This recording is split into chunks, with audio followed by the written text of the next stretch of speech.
Hey, welcome to the channel, or welcome back if you've been here before. This is my unboxing and first impressions of Galaxy Tab S9 Ultra. It's the 5G model, and this is in the grey or black. Let's get inside this baby.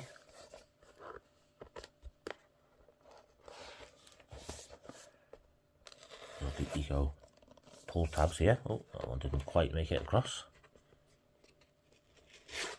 There we go.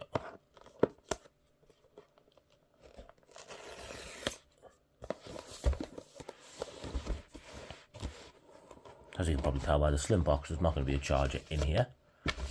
Just take that lid away.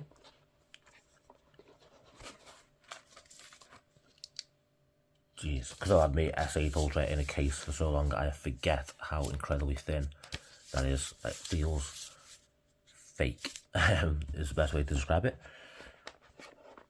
Got the S Pen. Take note, Apple. I think it's about time to start including the Apple Pencil in the box, but that's just my opinion.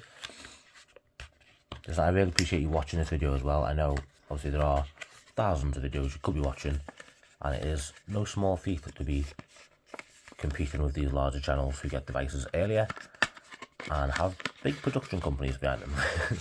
But this is just me, myself and I, with my phone and a tablet that I bought out my own money. There's the USB-C cable. I don't know why, but they always give you a longer cable with the tablets, which I do appreciate because I like a long cable. I probably use that for my phone when I'm in bed as well, charging it. And then I've got the SIM ejector tool and all the boring booklets in there that we are never going to read. On the box aside, more eco packaging with the Samsung logo embossed on it there. This is just paper, it just rips away.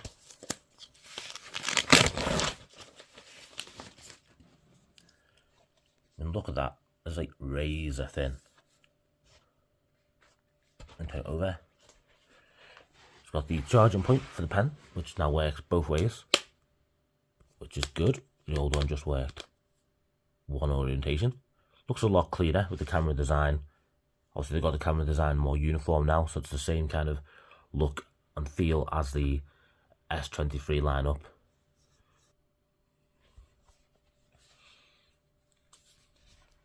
I've got, just to show how thin it is, see the USB-C port there is barely wider than the USB-C port. Then you've got your 4 speakers. One side. And this side. Microphone on that side as well. That on the top.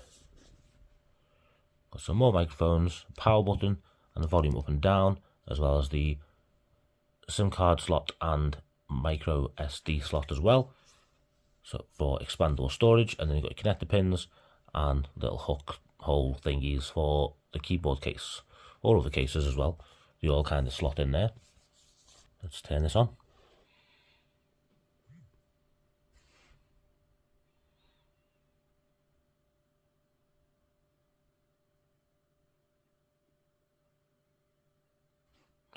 While waiting for that to boot up, let's have a look and see if the keyboard case fits well from the Tab S8 Ultra to the Tab S9 Ultra.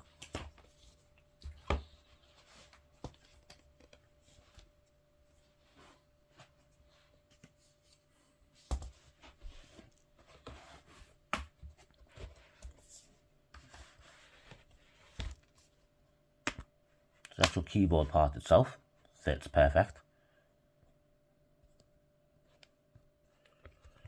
See there, does stick fine, doesn't fall off. Oh, knocked it off though.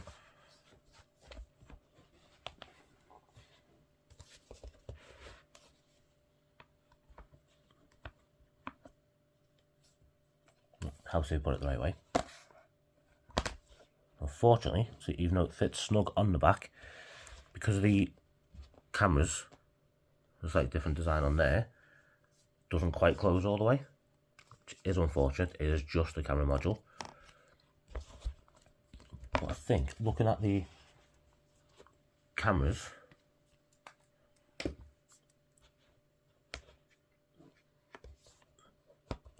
I think the camera's exactly the same size. It's just the actual camera module That's different. It's difficult to see on camera with it being black, inside black, but yeah, if it is, that's just Samsung trying to make more money by selling extra cases, which is not okay, Samsung. Not okay at all. That's an expensive case. More expensive than I and a lot of people think it should be. But hey ho. There's a lot of options for English there. Unfortunately, that pop-up did interrupt the video there. There was a pop-up on my phone and to say, do you want to set up your new device? Really quick and easy. Just scan the QR code and then it's set up. It's signed into my Samsung account, it's signed into my Google account, and it's signed into Wi-Fi as well. Did give the option to copy and paste apps and things from another device, but I don't want to do that. I have my tablet set up completely different than my phone. Otherwise, what's the point? I am going to trigger some people here, but I do have it in light mode. I actually have it set up. To with the time, so sunrise, sunset for dark mode, as it should be. So yeah, sorry if that upsets you. That's the way it should be done. So there she is. Such a big, beautiful display. One of the differences is the brightness of the display. The Tab S8 Ultra did get some stick for only being a very dim display, which we'll compare properly in a minute. Of course, you got waterproofing on this one, which some people aren't bothered about, but for me, I am. I'll explain more why at another time. I haven't set up a fingerprint yet, just wanted to get the video done really quickly. So you can see we've got like Netflix on here, already pre-installed. Probably just because it is a really good media consumption device, they want you to be jumping onto this straight away, don't they? And when it comes to media consumption, I don't think there's a better tablet out there really doing the aspect ratio, the quality of the screen. Just everything about it is just incredible. Okay, them speakers are good. And this volume speakers sound as good as the TV really. And that was only like a third up, which was nice.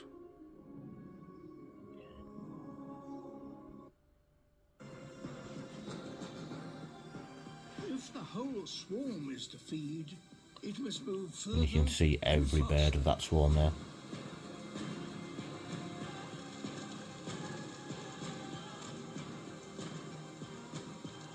It travels 100 kilometers every single day. I don't know how well that's coming up on camera, but this looks really good. It sweeps. What I really don't like is Samsung are, I don't know if it's like a partnership, or I haven't set up that yet, but there we go. Keep using Google Messages, right? Now, I prefer Samsung Messages, but they keep pushing Google's text messages on it, and I'm scared that they're going to get rid of Samsung Messages at some point. But to me, Samsung Messages is much better. It has more features and works a lot better, especially on larger displays and folding displays. Yeah, but that's a video for another time. Thank you for joining me with the unboxing. I hope you enjoyed the video. If you did, give it a thumbs up. It helps people promote my videos to more people like you who enjoy technology. And I will be reviewing this and come back very soon. So please stay tuned and subscribe for that. Thank you.